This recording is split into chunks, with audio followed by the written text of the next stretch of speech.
Ilirato ni madam. Pakain siya ng ganun. Naghihintay na ng alaga. Oh. Marami naman.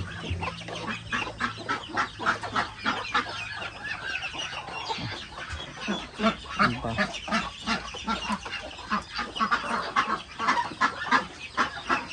Grabe naman yan.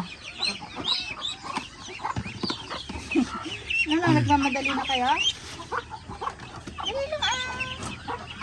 Naku, mahirapan ka dyan. Oo, ano yung mga naibit na.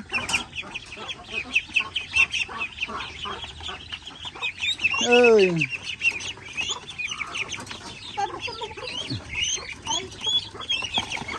Talaga naman. Ang tagasalo sa ilalim, itong isa. Walang sayang, ano? How to be you?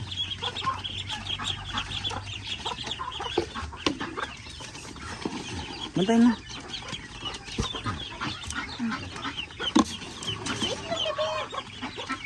Okay na yan? Hindi naman tayo ito.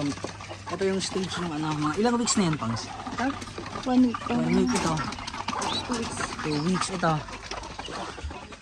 3 weeks na. Ayun. 1 month na yun. 4 months. Ito 4 months. Malapit na itong mag-itlog ulit. And ito yung mga breeder natin. So ito yung mga breeder namin.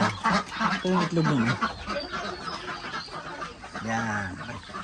Ipapakita ko pa sa inyo yung bagong hatch namin sa terrace.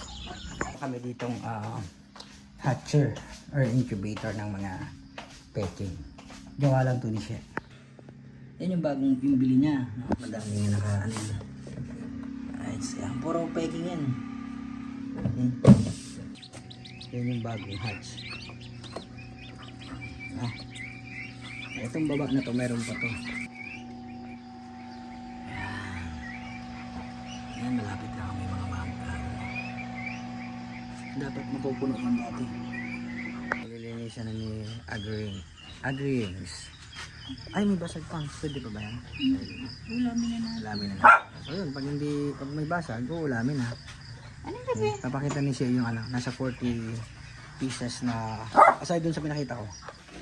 Ito, may punla si siya dito ng luya. Oh. Luya, papatubuhin niya at itatanim doon sa taniman namin. Kung hindi pa naipakita sa inyo, ito yung kasamahan ng mga harvest ni siya na itlog at ilalagay sa incubator. So ilang piraso yan, Pangs? 40. Bukod pa dun sa pinakita ko nasa incubator. Ano ilalagay ko na doon? Kapag galing bumili ng gasolina, ay puro diesel.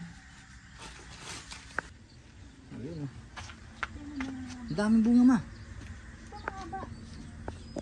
Oh.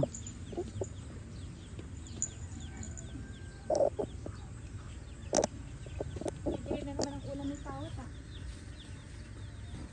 Ano ba?